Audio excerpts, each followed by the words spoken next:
Leyenda de la Rosa de la Alhambra. Washington Irving.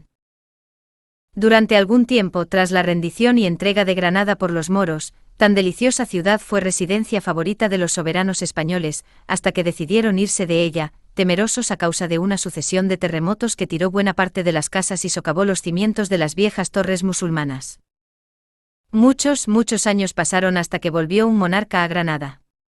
Los palacios de la nobleza estaban cerrados y la Alhambra, una hermosura desdeñada, yacía en trágica desolación en sus abandonados jardines. La Torre de las Infantas, la poética mansión de las tres hermosas princesas moriscas, también permanecía abandonada. Allí hacía su urdimbre la araña, cruzando con ella las bóvedas doradas, en los que fueron aposentos de Zaida, Zoraida y Zoraida, abundaban los murciélagos y las lechuzas. Aquel abandono, a lo que parece, se debía a que el espectro de Zoraida, muerta en la torre, vagaba por ella gimiendo, llevando sus lamentos hasta los muros almenados, sentándose a la luz de la luna junto a la ontana del patio mientras arrancaba a su laúd de plata notas que rasgaban el silencio de la noche y herían con su pena a los caminantes que pasaban por la cañada cercana. Al fin fue favorecida la ciudad de Granada con la presencia de un rey. Todo el mundo sabe que Felipe V fue el primer Borbón que empuñó el cetro de España. Todo el mundo sabe igualmente que este príncipe francés contrajo matrimonio en segundas nupcias con una hermosa princesa italiana, Elisabetta, o Isabella, tanto da de Parma. Y todo el mundo sabe por lo demás que al fin, y tras superar no pocos avatares, el príncipe francés y la princesa italiana ocuparon juntos el trono de España. Para la visita de tan egregios visitantes se hicieron obras en la Alhambra, y llegado el día de la presencia de los reyes en la fortaleza cesó aquel ambiente de triste soledad en que estaban sus jardines desde antaño. Volvieron a sonar clarines, trompetas y tambores, volvieron a trotar los caballos por las alamedas y las plazas próximas, el brillo de las armas, el lucir de las banderolas, pendones y gallardetes por almenas y barbacanas, los jardines cruzados de continuo por damas de compañía y pajes, todo en fin, reverdeció el antiguo esplendor de la fortaleza musulmana, en tanto que en el interior del palacio dominaba la pompa, la elegancia de los cortesanos, el reverente murmullo de las voces en las antecámaras, el bullicio de las doncellas casaderas. Entre los que formaban el séquito de los reyes había un doncel, Ruy de Alarcón, el paje favorito de la reina.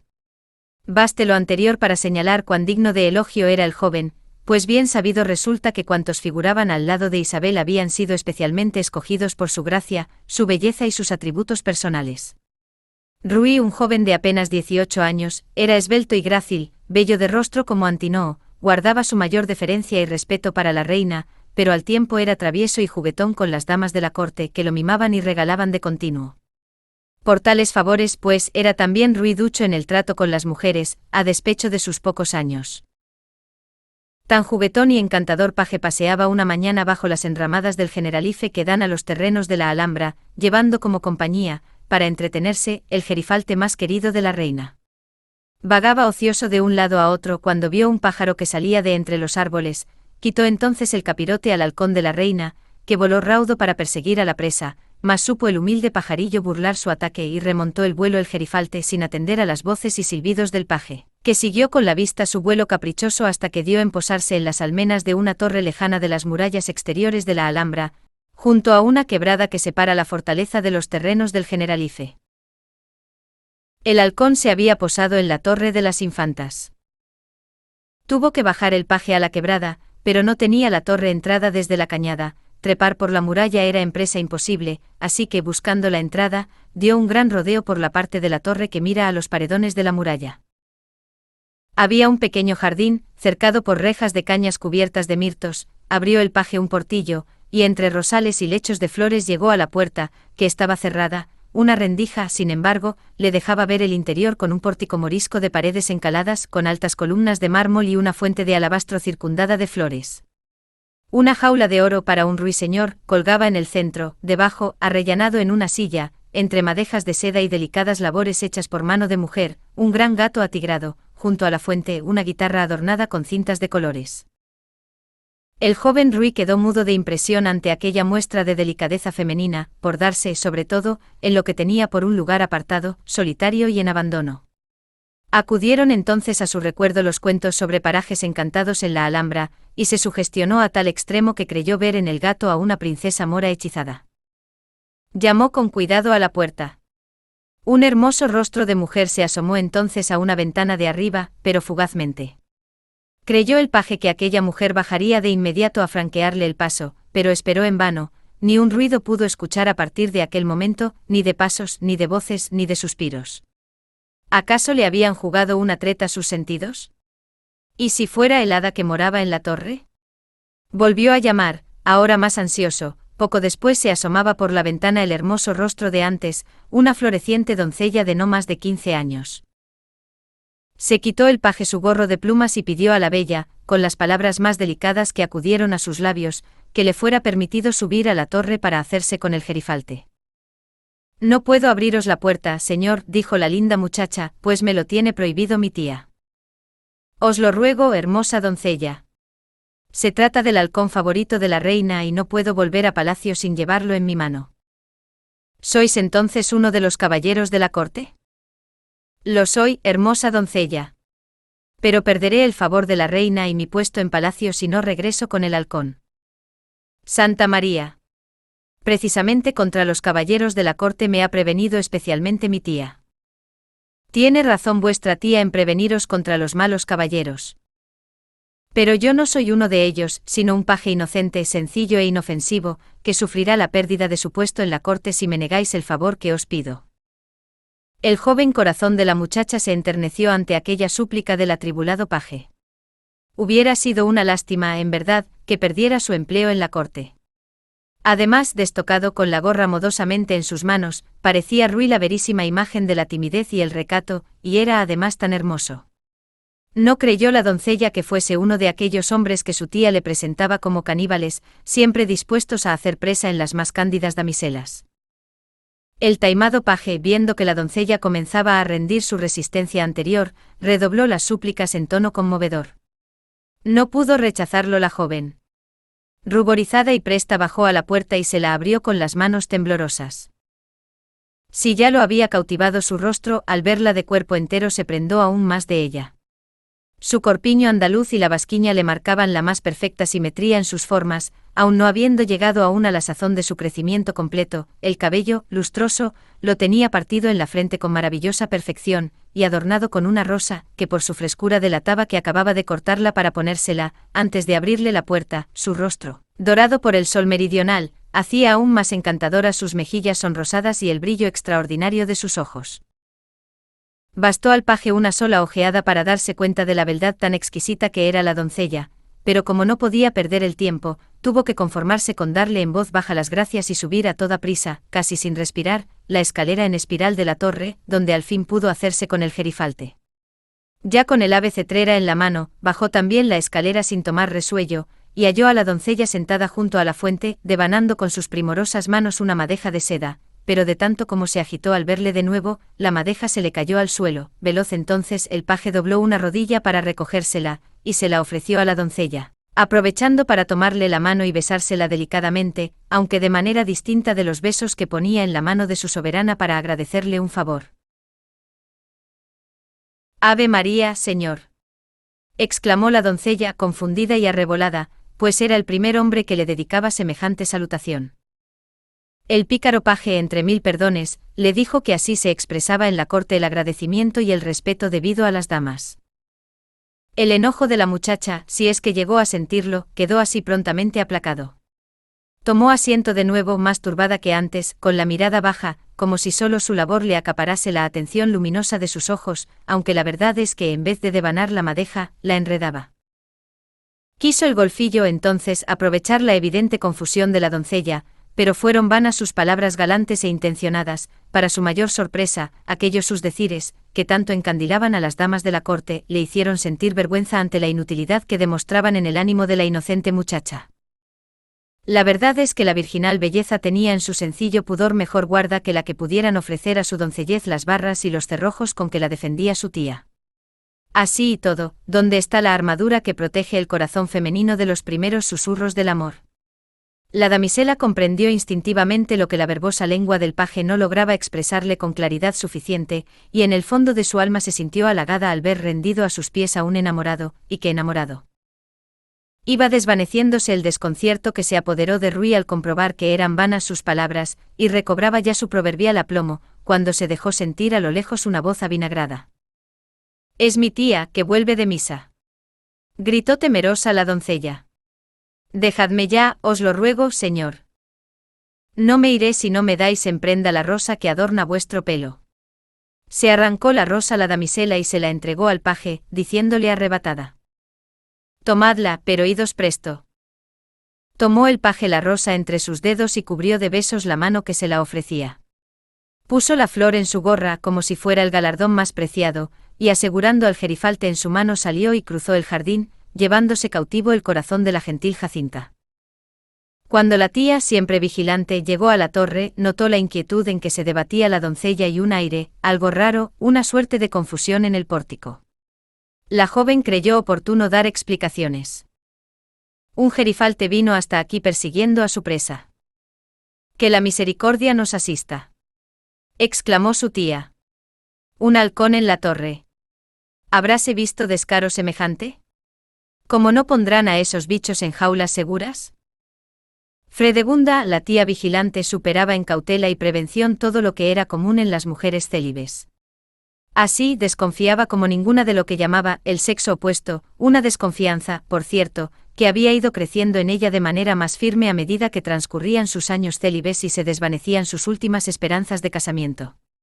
No es que hubiera sufrido engaños y desencantos, pues la naturaleza había querido dotarla de unas facciones y de una apariencia toda que alejaban de sí el peligro de que un hombre se prendara de ella. Más ha de tenerse en cuenta que son precisamente las mujeres que menos tienen que temer la pasión de los hombres las que con mayor rigor ejercen la vigilancia de las que por su hermosura los atraen. Su tierna sobrina era huérfana de un oficial caído en combate. Había sido educada en un convento y pasó del cuidado de las monjas a la custodia de su tía, bajo cuyo sombrío amparo lucía en la oscuridad, a pesar de todo, como el capullo de una rosa que florece a despecho de las zarzas que lo rodean. Y no se crea que esta comparación es caprichosa, no obstante el encierro al que era sometida, tan hermosa muchacha era conocida ya por muchos granadinos, pródigos siempre en su andaluza expresión poética, como la rosa de la Alhambra. Su avinagrada tía, que no cesaba un instante de acosarla con su vigilancia, no hacía sino vanagloriarse del celo guardián con que atosigaba a su sobrina. Es verdad que la molestaban a menudo el rasgueo de las guitarras y las canciones de amorosa ronda que dedicaban a la damisela los campesinos del lugar al pie de la torre, de noche. Pero se daba por satisfecha con exhortar a su sobrina para que no prestara atención a semejante bulla, diciéndole que era tal, por cierto, una de las malas artes de las que de común se valía el sexo opuesto para seducir a las incautas damiselas y ganárselas, obligándolas a hacer dejación de su pudor, pero ¿qué importaban esas palabras ante una serenata bajo la luna? Al fin decidió el rey Felipe dirigirse a Granada, abandonando de repente la Alhambra con todo su séquito. Presenció la vigilante Fredegunda la partida real desde la Puerta de la Justicia, viéndola dirigirse por la alameda que conduce a la ciudad. Cuando desapareció de la vista el último de los estandartes regios, volvió a la torre contenta, felicísima. Ya no tenía por qué extremar como hasta entonces la vigilancia sobre su sobrina.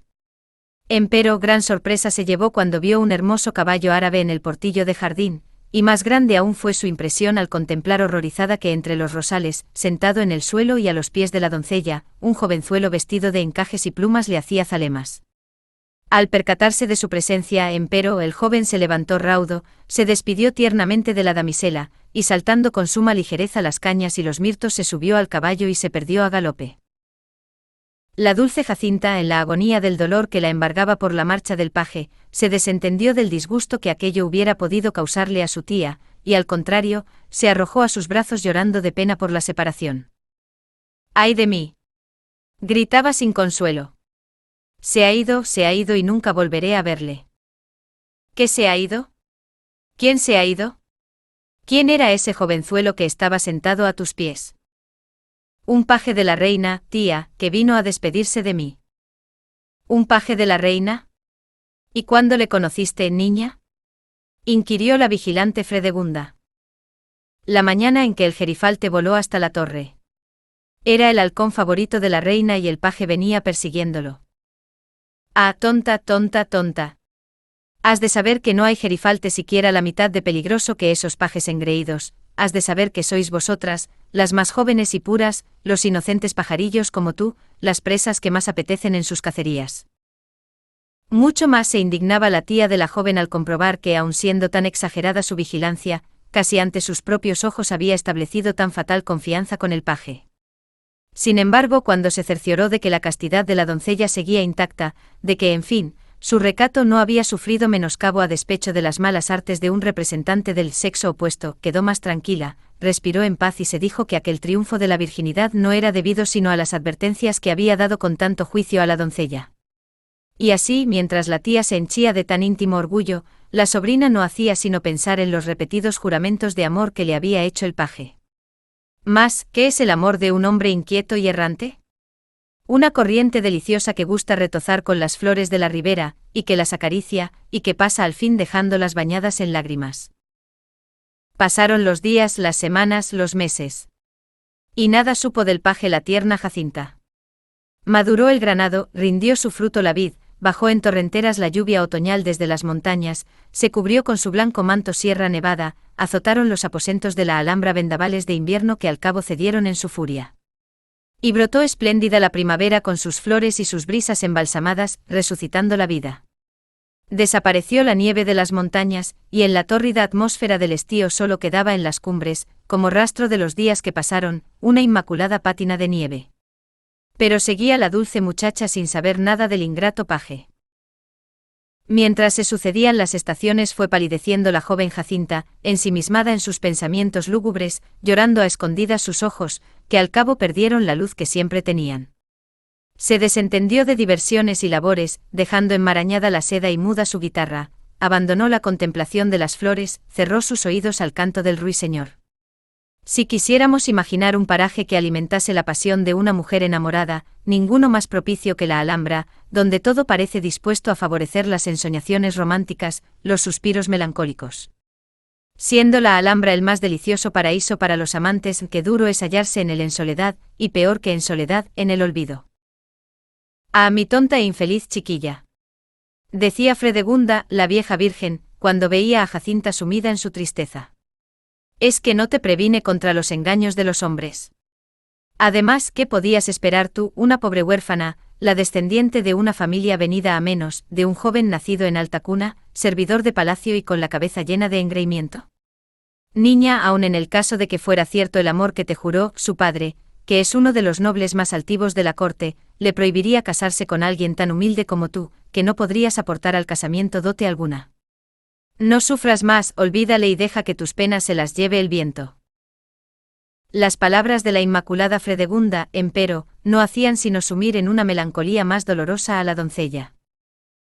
Una noche de verano, a hora avanzada, después de que su tía se hubo retirado a descansar, salió al pórtico de la torre y se sentó junto a la fuente, en el mismo lugar donde el paje le besó por primera vez la mano y donde luego le juraría una y mil veces amor eterno. Aquellos recuerdos, ahora tristes, dominaban el ánimo de Jacinta y empezaron sus ojos a derramar lágrimas que caían lentamente, una a una, en el tazón de la fuente. Se agitó el agua cristalina con sus lágrimas, e hirvió en burbujas incontables, surgió entonces del agua una figura femenina, vestida con lujo morisco. Jacinta, aterrada por la aparición, echó a correr sin atreverse a volver la cara para contemplar aquel prodigio. Contó a su tía lo ocurrido a la mañana siguiente, pero la vieja virgen tomó su relato por el producto de sus fantasías, o por un sueño que se hubiera apoderado de la muchacha al quedarse dormida junto a la fuente. «Seguro que te pusiste a pensar», dijo la tía, «en la leyenda de las 3 princesas moras que vivieron en la torre, por eso soñaste con ellas». «¿De qué leyenda me hablas, tía? Jamás la he oído». «Sí, seguro que has oído hablar alguna vez de las 3 princesas, Zaida, Zoraida y Zoraida, que fueron enterradas aquí por su padre, y decidieron fugarse con 3 caballeros cristianos, pero Zoraida se arrepintió en el último instante y murió en su encierro». «Sí, creo que de muy niña oí algo de eso», dijo Jacinta, «y me parece que hasta lloré la desgracia de Zoraida». «Hiciste bien en llorarla, niña, porque el enamorado de Zoraida fue uno de tus antecesores. Mucho tiempo sufrió de amores por la princesa mora, pero acabó curándose al cabo de su sentimiento y casó con una dama española. De aquel matrimonio desciendes tú». Jacinta se puso a pensar en aquellas palabras. «Lo que vi anoche no fue una fantasía, si es el espíritu de Zoraida, que según dicen vaga y pena en esta torre, ¿por qué ha de darme miedo? Volveré a la Ontana. Ojalá se repita la aparición, se dijo. Y así lo hizo. Cuando todo era calma y silencio, volvió a sentarse la dulce Jacinta en el patio. Al dar la lejana torre de la Alhambra a las 12 de la noche, se agitó otra vez el agua de la fuente y de su hervor brotó la figura femenina de la noche anterior. Era una mujer joven y de una belleza dulcísima, vestía ricamente y lucía joyas muy puras, en sus manos sostenía un laúd de plata. Tembló Jacinta a punto de desvanecerse, pero se dejó sentir entonces la voz apacible y cariñosa de la aparición, que tenía un gesto de infinita bondad. Tú, hija de mortales, dijo entonces a la doncella, ¿qué pesares tienes? ¿Por qué turbaron tus lágrimas ayer mi fuente y oigo tus suspiros y tus lamentos en la noche? Lloro por las falsas promesas de amor de un hombre y porque me siento sola y abandonada. Consuélate que pueden curarse tus penas. Soy una princesa mora que también padeció de mal de amores, un caballero cristiano, un antecesor tuyo, me ganó el corazón y quiso llevarme a su tierra y convertirme a su fe, decidida estaba a seguirle, pero me faltó valor para hacerlo y lo dejé marchar solo. En castigo los espíritus maléficos me hicieron un conjuro y ahora estoy bajo su encantamiento, penando en esta torre. Seguiré así hasta que venga un alma cristiana que se apiade de mí y deshaga el hechizo, ¿serías capaz de hacerlo tú? Lo haré, dijo estremeciéndose, más decidida, la doncella. Sígueme entonces, no temas. Ven, moja tus manos en la ontana, rocíame con el agua y bautízame en tu fe. Así desaparecerá el encantamiento y podrá reposar al fin en paz mi doliente espíritu. Avanzó la damisela con paso inseguro hasta la princesa árabe y metió las manos en la fuente, tomando en ellas un poco de agua para bautizar al fantasma. Sonrió entonces la aparición con mucha bondad, dejó el laúd a los pies de su benefactora, y abrazándola, desapareció al punto para volverse a la fuente. Pareció entonces que en el agua del tazón caía una lluvia cristalina, como gotas de rocío. Jacinta, asustada y feliz a un tiempo, se marchó de allí deprisa. La conmoción que sentía le impedía cerrar los ojos, y cuando al fin amaneció, cansada por no haber descansado, creyó haber tenido un sueño desasosegado. Mas al bajar al patio vio el laúd de plata brillando al sol de la mañana, a un lado de la hontanada, y tuvo por seguro que su visión no había sido un engaño de los sentidos.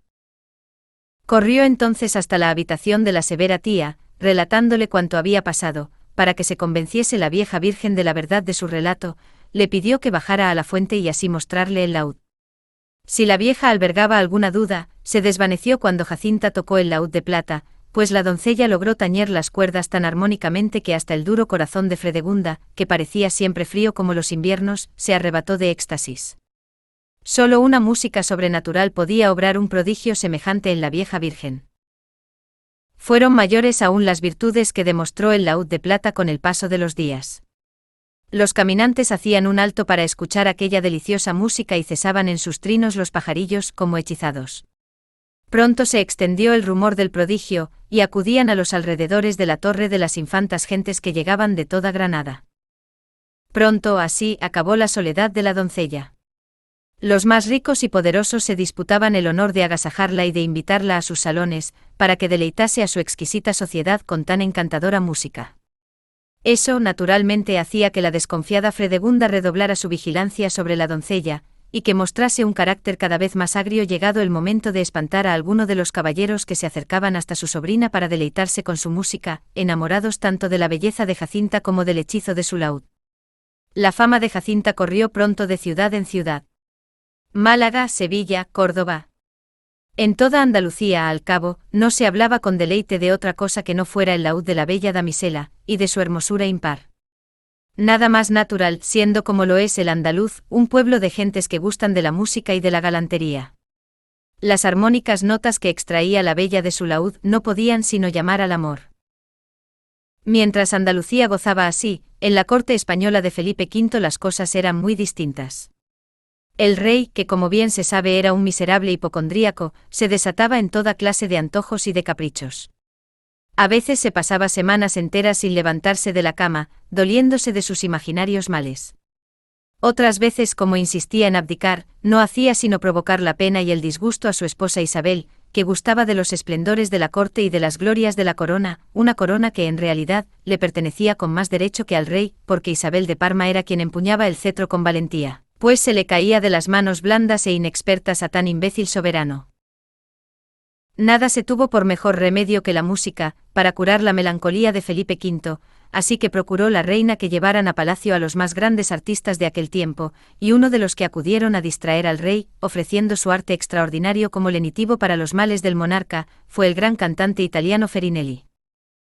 Mas en el instante al que nos referimos se produjo en el ilustre Borbón una extravagancia que hizo olvidar todas sus manías anteriores. Al cabo de un largo periodo de enfermedad imaginaria, que hizo inútiles todos los tonos e inflexiones de que era capaz la deliciosa voz de Farinelli, y todo el virtuosismo de los violinistas de la corte, Felipe V dio en creer que había muerto. No se le pudo convencer de lo contrario y hubo de aceptarse su manía. Eso no habría alterado la vida de la corte, empero, y hasta hubiera podido resultar beneficioso para la reina, si el rey se hubiera estado quieto, como un muerto de verdad. Pero ordenó que se celebrasen sus exequias, y se impacientó y acusó a todos de desobediencia por no darle cristiana sepultura, que podían hacer en la corte. Desobedecer las órdenes del rey resultaba una infamia, a los ojos de los más serviles palaciegos de aquella corte así de puntillosa. Pero obedecerle y enterrarlo vivo sería un regicidio. En tan espantoso dilema se debatía la corte, cuando llegaron hasta allí noticias del rapto indescriptible que en toda Andalucía provocaba el laúd de la encantadora Jacinta. Envió embajadas la reina para que la llevaran a San Ildefonso, donde por aquel tiempo radicaba la corte. Unos días más tarde, mientras Isabel trataba de recrearse en compañía de sus damas, por los jardines, paseos y fuentes de la granja, que pretendían eclipsar las glorias de Versalles, Jacinta fue llevada a su presencia. Miró sorprendida la reina el prodigio musical que tenía ante sí, sencilla, vestía la joven el común atavío de las andaluzas y llevaba en sus manos el laúd de plata, en sus mejillas, lucía la damisela el encantador rubor que justificaba el nombre poético con que la llamaban, la rosa de la Alhambra.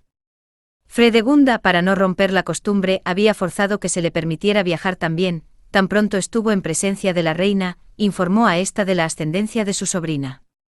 Si a la majestática Isabel había impresionado ya la dulce apariencia de Jacinta, le complació aún más saberla descendiente de un linaje de hidalgos, no obstante empobrecidos, y que el padre de la doncella había muerto sirviendo a la corona.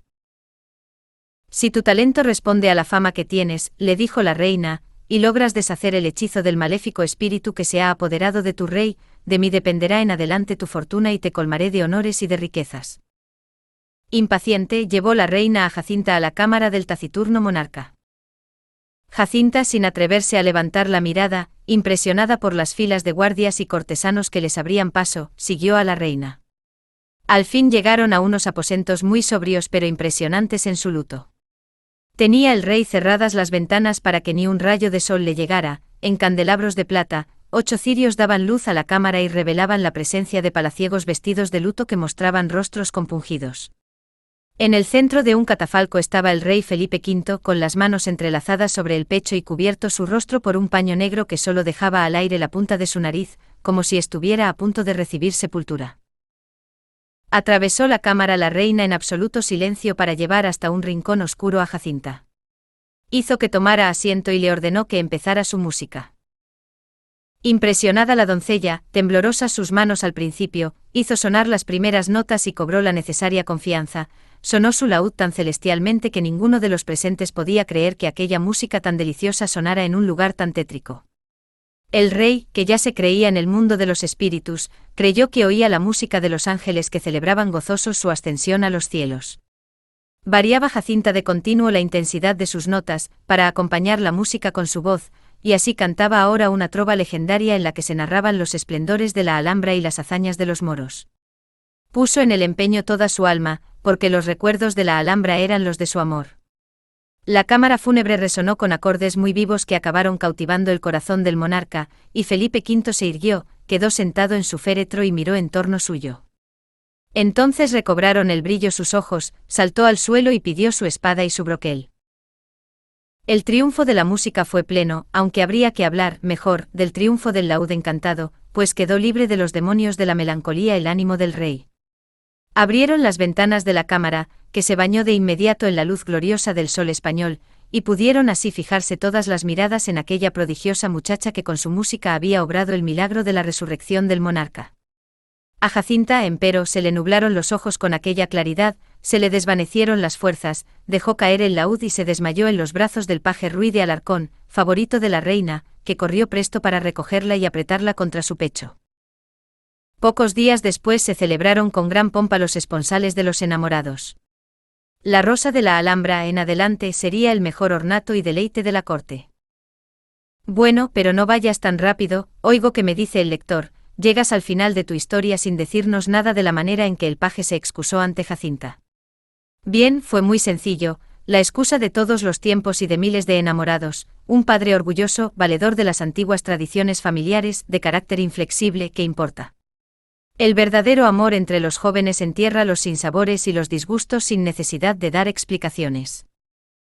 De acuerdo, pero ¿cómo vencieron la altivez del padre?, seguirá preguntando el lector.